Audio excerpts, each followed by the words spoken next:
Hey, it's Sue Greenwald here with Awakened Stories. I'm here today with Deanna Carr with the Mystical Moonlight. Hey, Deanna, how are you? I'm doing great today. How are you doing? Today's surprise topic is Amelia Earhart. All right. So she was the first woman who was going to fly around the earth and never made it back. So there's been a mystery surrounding her death for basically 100 years. So I want to recap like a summary version of her life and then ask some questions. Throw in what you might have too, Deanna, okay? Got it. So Amelia was born in the late 1800s out in the country in the US, kind of a farm person, tomboy. And once she saw planes, she was fascinated with them. And of course, way back then, you didn't need all the training and licenses and blah, blah, blah hours like we do now to fly a plane. You could just get a plane, buy a plane, and drive it or fly it if you wanted. But so one of her records was she became the first woman to fly 14,000 feet up in the air. So she gained some attention through that. And then in 1932, she was the first female to fly across the Atlantic. Now, that was a really, really, really big deal at that point. So when she made it back to New York City, they threw her a tape parade.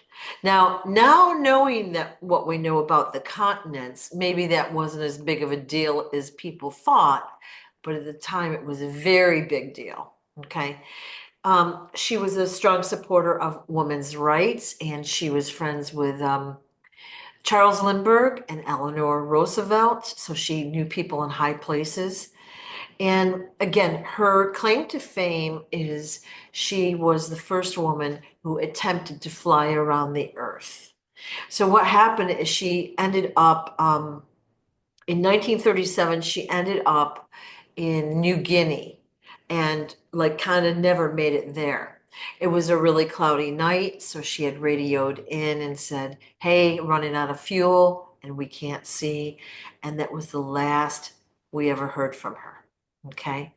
Um, Also, one little salient fact, she was married to a book publisher, George Putnam, and that was a big deal as well at that time. Okay. Um, so Deanna, would you agree with that basic overview of her life? Is that a good way to put it if we were going to do it in one Yeah, sentence or less? Okay. yes, that's what we learned, about her growing up. Yeah. Yeah. Okay. Is the story true about her being lost in the transatlantic flight? Did Kind of. So like the part about the radioing, yeah. she did radio out, but it wasn't what she thought it was. So back then, their technology wasn't as advanced, so a little bit of technical glitching, you would think it's normal. You're not used to all the technology.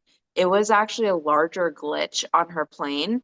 And when I'm talking about a larger glitch, it wasn't based off of the plane. It was actually a portal opening up in front of her.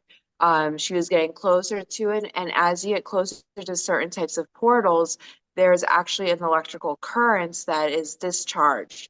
And that gave the technology a little bit of that fuzzy, thinking her engine was, or her fuel was getting low. That's when she radioed out. Shortly after that radio out, she did go through the portal and ended up on a different side. Wow. All right. So that's why we were told to do this story. So, Mhm. for those that don't know, I'm like told what topics to do. And sometimes they come to me really strongly. Well, this one came about a week or so ago, and I threw it on a list for when we had time. I didn't spend a lot of time researching or questioning it, but so what you're saying is that she flew through a portal and was never seen again in this reality. Yes. Ooh, Yes. okay. Now the other thing about this portal was it was going to be somewhat of a setup. Like there was somebody behind it. Because you have to think if the world isn't exactly as we're being told, such as where placement is, we're just in a portion of it. Having somebody go around the world for the first time, nobody's tracking them, they're doing their own thing. They're gonna see what they're gonna see. It's Yeah. easier to do a cover-up story versus trying to explain the things that they saw during that trip because the communication wasn't like what we had today where you could, call somebody on your cell phone, videotape on your cell phone, that kind of thing. So it was everything that she saw, she was keeping track of. So part of it was a setup to get her out of the picture so that way she couldn't explain what she saw on this trip when she got back, which would make headline news. Wow. Okay, so what did she see? Or basically, was it that the land masses and the oceans weren't what we've been shown on the map? Was that what she saw and she wasn't supposed to put out there? Yeah. Okay. So she saw the base map of what we've been shown, but since she was circling in different directions and she was going past certain areas, she did see more. And what she was doing was she was taking track of this and keeping notes and little diagrams. So when she would have downtime or if she got a moment, she would write down what she saw and start doodling what she saw. Okay. Do you know anything about what else she saw beside that the landmass was connected and not broken apart like what we've been taught? Did she see creatures? Did she go beyond the firmament? She went beyond the game zone. Ooh. So she was going around the world. Um, so she was seeing a lot more than what was expected. She did see some interesting creatures along her path, not necessarily um too crazy, but it was different than what we've been shown on this reality. So, they were just interesting to her. It wasn't like they were trying to attack or anything, but she did see some interesting creatures along the way. Oh, cool, cool. And so she went through the portal. This is 1937. Mhm. And question, did she live on the other side? She is currently on another planet, which is actually pretty interesting. Where she portaled out, it is actually a planet based off of flight. So it is low, I guess, low density. So when you don't walk, you're basically bouncing slash flying through the air to get to your next destination. So the travel is completely different and it actually fits her personality perfectly. Because she was obsessed with this flight-like simulation.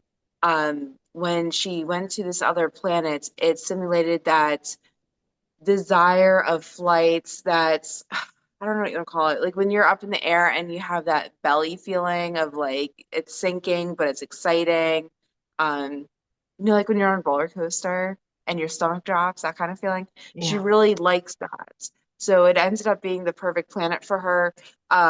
She ended up being a big figure over there because she was able to show them um, like how the planes were set up. So she brought some information over there that they did not have. Oh, wow. So there are humans on the other side where she is? Humanoids. Human. They are human-like, but not fully. Okay. And her lifespan, so this was 1937, so she's still alive over there. Does time run differently there than it does here? A lot slower. A Okay. lot slower. Yeah. So yeah, she's still healthy. Um, if you if you looked at their time versus our time, she would be in her 40s maybe. Like it runs very slow. Like Okay. our 100 years is like something else to them. So, Yeah. um, yeah, she's still young. Okay. Now, she's supposed to have a navigator. His name was Fred Noonan. Did he go over there too?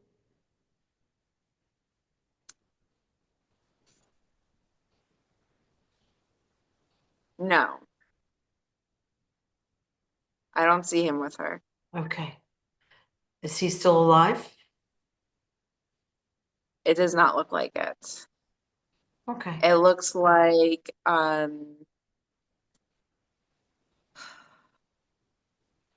so what I'm getting is after her disappearance, he was a publisher and he was going to be writing articles because he had some, I guess he found some not emails, he found some information on, I don't know what you want to call it.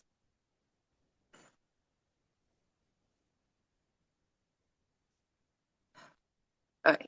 So afterwards, he found some information based off of the plan to kind of, slowly try and take her out so that way the information wasn't going to come back. Um, Something happened to him. I don't know if he went on the run or if he was taken out immediately, but he tried to flee for a little bit. And then he did end up passing. So this is the navigator you're talking about. Yes. Wow. Okay. So when you say he knew some plans about someone going to take her out, Mhm. so that was, of course, the bad guys that don't want the people to have the truth about what's happening, right? So he Yes. was he a bad guy? Like, was he on her side or was he trying to look for a spot where he could harm her in some way?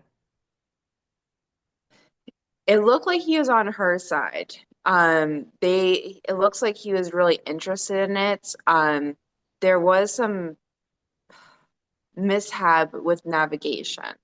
Like, I think what happened was he ended up taking them in a different direction than they were supposed to go, and that's kind of how it all started.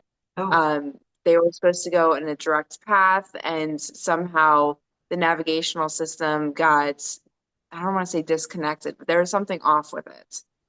They ended up going to these areas, found out the information. I don't know exactly how he knew, but he had, I guess it was, he had a knowing or he found information and it just, I don't know.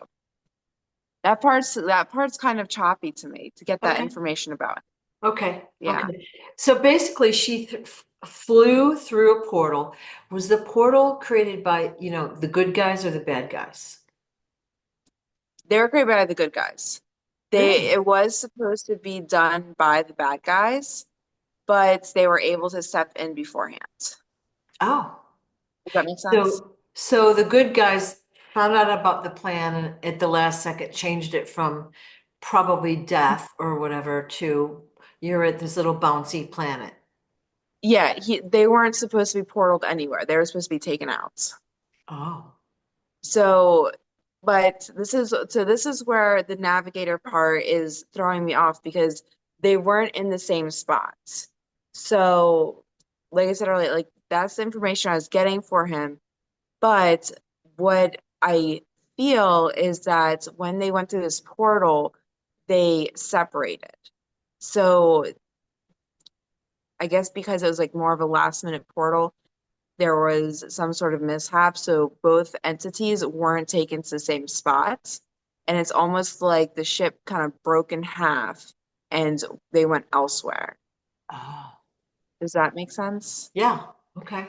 Super Okay. interesting, isn't it? Yeah.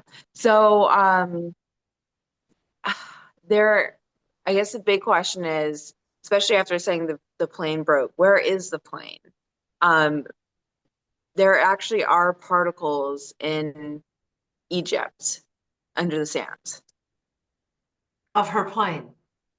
Yes. Okay, so she was reported to have disappeared near New Guinea, Mhm. which is not even near Egypt, but her plane, parts of it are under the sand in Egypt.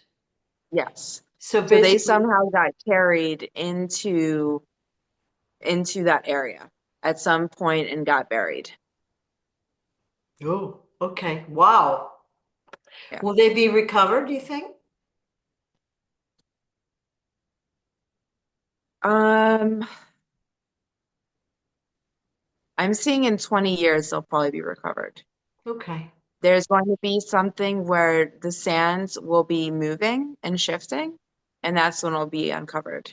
It's too deep Interesting. now for somebody to go out and be like, hey, let me dig. It will be discovered later on, Okay. naturally.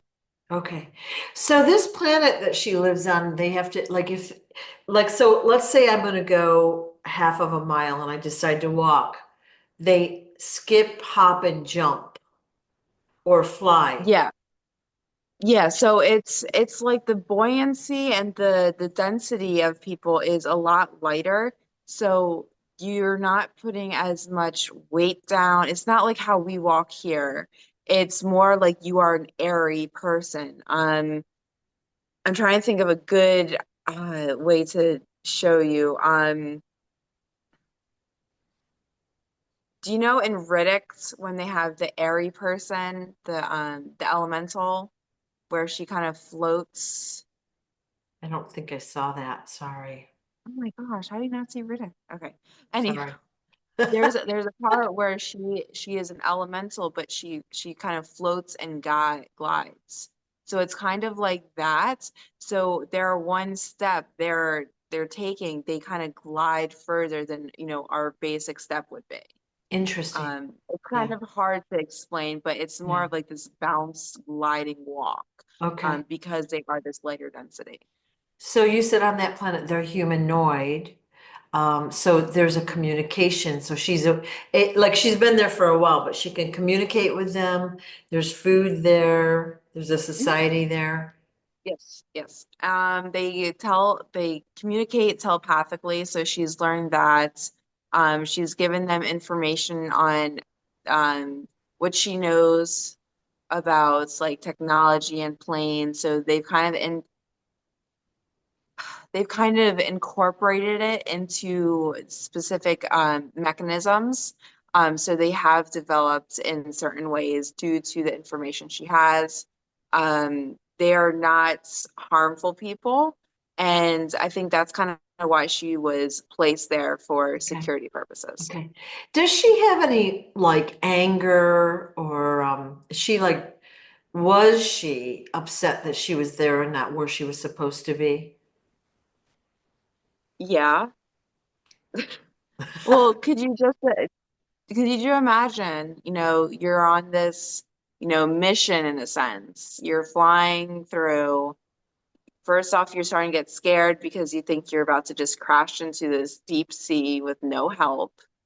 Then all of a sudden, out of nowhere, this big black hole type looking thing opens up in front of you and you go through it, not knowing one, what you're going into, but two, where you're going or what's going to happen. So there was a lot of scared feeling at first. And then once because she did lose consciousness like in between this, so she went into it, lost a little bit of consciousness, and then came out on the other side. So there was a little bit of that fear once she woke up, like where am I, what happened, that kind of thing. Oh, interesting. Do you see her coming back to this reality?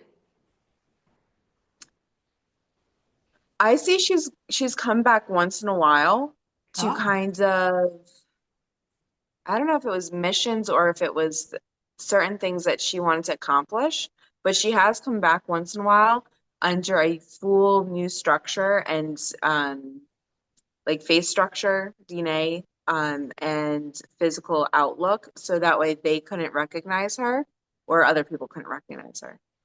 wow. And then she can go back. So they do have that capability now where they can kind of go back and forth. So interesting. Mhm. Okay. Anything else I should ask about this story? Because I knew it was going to be something, but wow, how cool is that? Yeah. Um,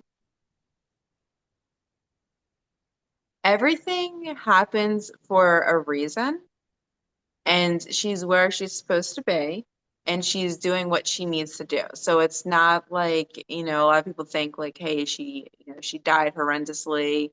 um, there's nothing left, Yeah. Yeah. what happens. She is where she needs to be.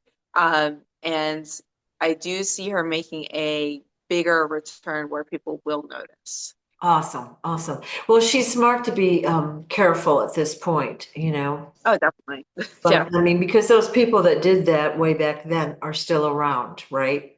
Mhm. Yeah. Yeah. But this news of the the continents not being what we've been taught is going to, like people are going to find out. hmm Yeah, Wow. everybody finds out, and I think that's the hard part for the, let's say, darker side right now, because they've set up so many things in the past and things in the future and right now, and everything's coming to light because it's hard to hide information. It's hard to hide these secrets. It's not like the old days when, nobody could communicate. There's a way to collect Yeah. evidence, there's Yeah. ways to take pictures, videos, all of that. So everything will come out into light. It's just kind of like that waiting game, which we all suck at. Yeah. But there is going to be the information coming out. Yeah. Okay. Awesome. Well, I look forward to hearing more about her in the future. So she'll be coming back to Earth. We'll know who she is. We'll hear her story. And like you said, she's able to portal back and forth when she wants to. Yes. Okay. And how did It's she know not often, but she does. how did she know how to do that? The planet she's on now, so they were working on some technology. They weren't as advanced.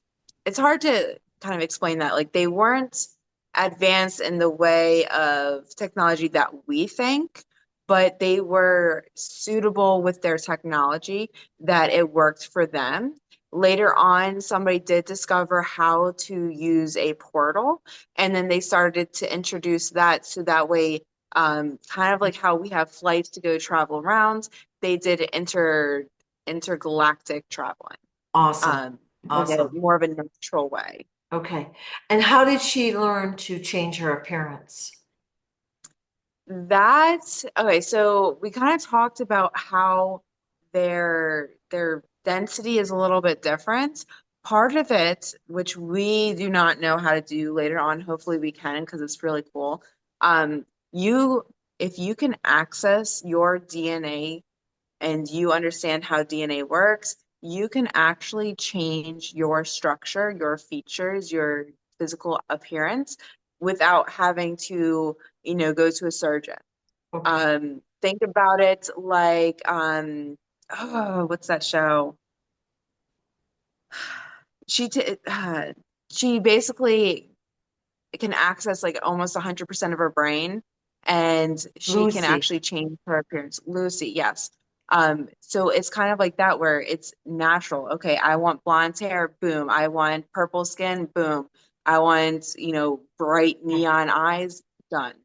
Awesome. So you're able to change that because you understand how your full body works on the molecular structure level versus, that base information that we know, okay, I can wiggle my fingers. It's more of a deeper connection than, Yeah. what we're Okay. taught. Okay. Thank you. Anything Mhm. else we should know about this story? I don't know. I guess if you have comments or questions, just put it below. Um, Yeah. if there's more information you guys need, just let me know. Okay. Fascinating story. Thank you so much for letting us know. Of course. Take care, Deanna. All right, see ya. Bye. Bye-bye. Oops.